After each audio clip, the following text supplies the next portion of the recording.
If you want to improve your landscape photography, there's one thing that could be holding you back: auto mode. Today I want to talk about why breaking free from it is the first real step towards capturing photos you can truly be proud of. I think we've all been there, haven't we? We've made the jump from using our phones for photography. We've decided to go out and get our first camera. However, it's all a little bit confusing. How do we use the device? So what we tend to do is we tend to leave it in automatic mode. I mean, there's so many settings to understand: ISO, aperture, shutter speed, what they all mean, what they all do. How do I combine them all and get the perfect image to begin with? You know what? I'm going to leave the camera in automatic mode. It's the most straightforward, it's the less scary option. I'm so sorry if I sound out of breath. All of a sudden, the sunrise, it just burst into life, and I've just got this lovely soft amount of cotton candy colour in the sky that I absolutely love. Getting back on topic, talking about automatic mode, and that's exactly the position that I was in when I first got my first ever camera back many years ago. I had no idea about the various photography techniques like the rule of thirds, the exposure triangle, long exposures.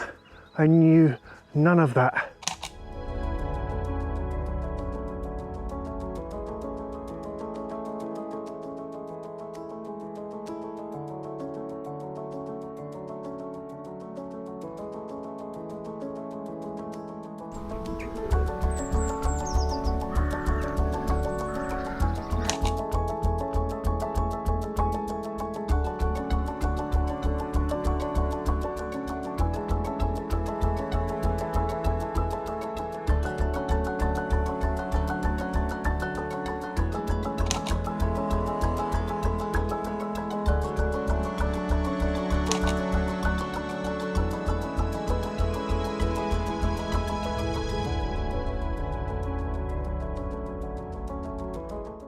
I mean, as a beginner, auto mode is a great learning tool. It can really help you to understand your camera in a stress-free environment. I mean, you can go out, you can take an image, and while you're out on location, you can load that image up on the back of your camera, and you can load and see what settings the camera decided upon.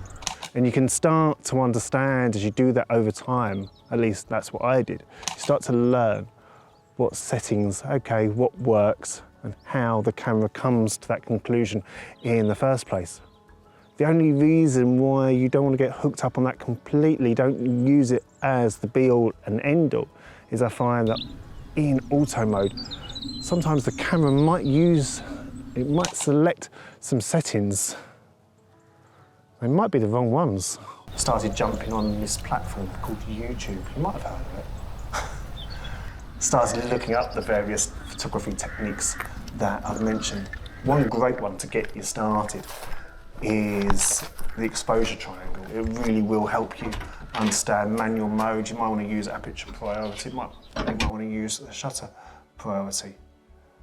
But the exposure triangle really is the best pathway to get yourself on, to start understanding how the various settings work. I've not done a video on it myself, but there's plenty out there, of course. Better photographers than me will be able to explain it easier than I can. And I mean, if I can understand it, anyone can. I mean, there's nothing wrong with using automatic mode, after all. It's your device at the end of the day. You use it how you want to. In my opinion, if I was going to stick to automatic mode, in my head, I can't understand what's the point of going from a phone to a camera, because a phone can do the same thing and it can produce just as good a photo using automatic mode by letting the device select your settings for you. The two reasons though why I would use a camera over a phone: the first reason is I absolutely hate, I detest the digital zoom that a phone gives you. I hate it when people have to zoom in to get a shot, and of course it ends up looking like your photo got taken with a potato, because it's not the same as though you'd be zooming in with a different focal length, with a different lens, for example. The second one, and I've already kind of mentioned it, it's the creativity, it's the extra creativity that you get.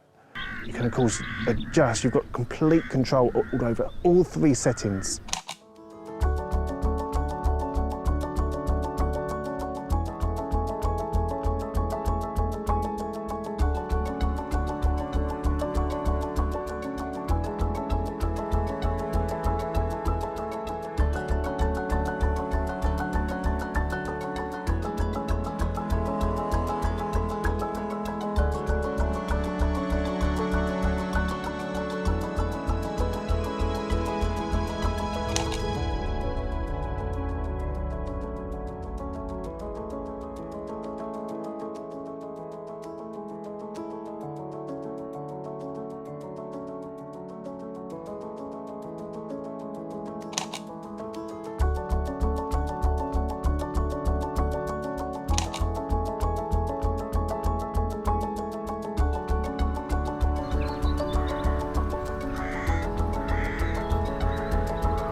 But yeah, I think auto mode is a great mode to start out with.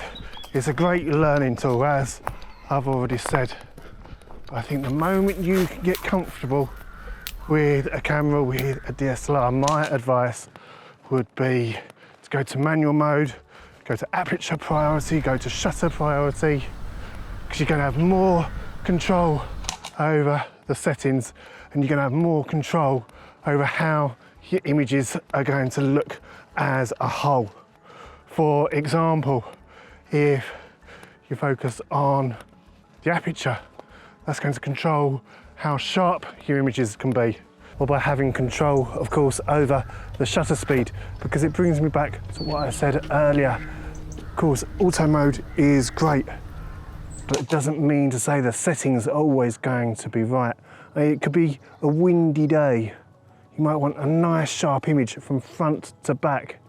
However, auto mode isn't going to be able to register that being a windy day, the leaves on the tree are being blown around. It might give you a shot in the end where those leaves, they're blurry, they're out of focus, they're easy to spot. And it's the simple difference between having an image that you're proud of and an image that you end up frustrated with.